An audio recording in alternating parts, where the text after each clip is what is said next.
Well, it ties in rather nicely with the next item. Thank you very much, Mike. It's been a busy news week. You may have missed the fact the UK is marking its first Climate Week. The government-backed event is billed as a supercharged national occasion to combat climate change. But does the British public share that enthusiasm?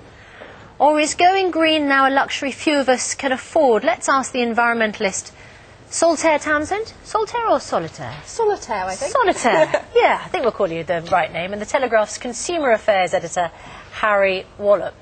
Very good morning to you both. Good morning. I'm going to start with somebody I feel may be slightly more sceptical. Harry, do you think that a climate week is a good idea? Do we need to be made more aware of what's happening to the climate? No, we don't. We don't need any more awareness after a week or 2 weeks we've had with tsunamis and earthquakes. We are all, from 5-year-olds upwards, fully aware of the climate.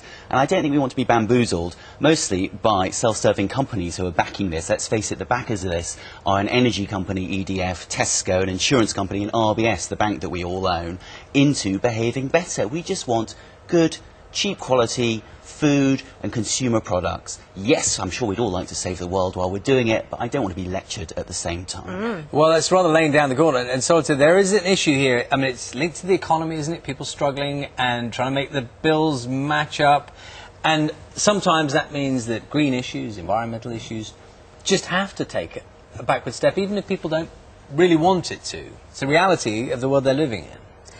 We mentioned the sponsors of Climate Week. Actually, about 500,000 people have participated so far this week, and it's that 500,000 people, the thousands of schools, the thousands of families that have got involved, that I'm most interested in.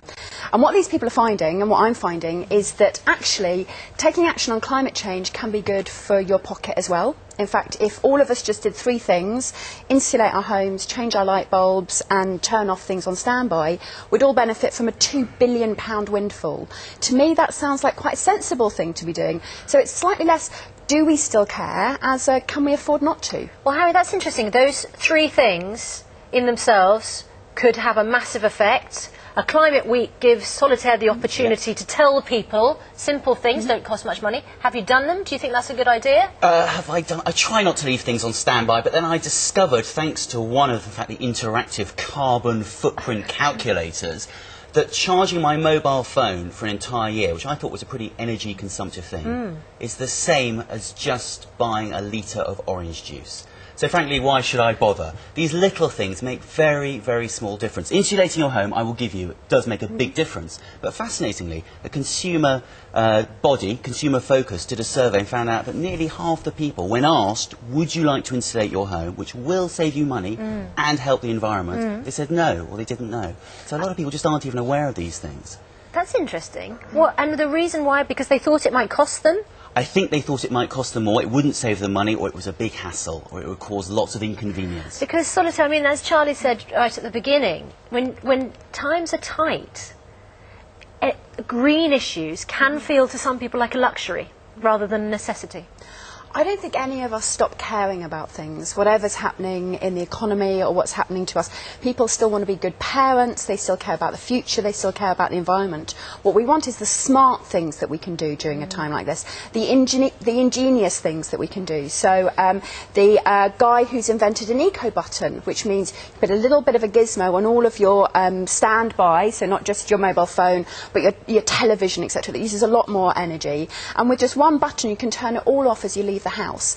That's the kind of ingenious, doesn't cost very much, and actually over a year can save you hundreds of pounds.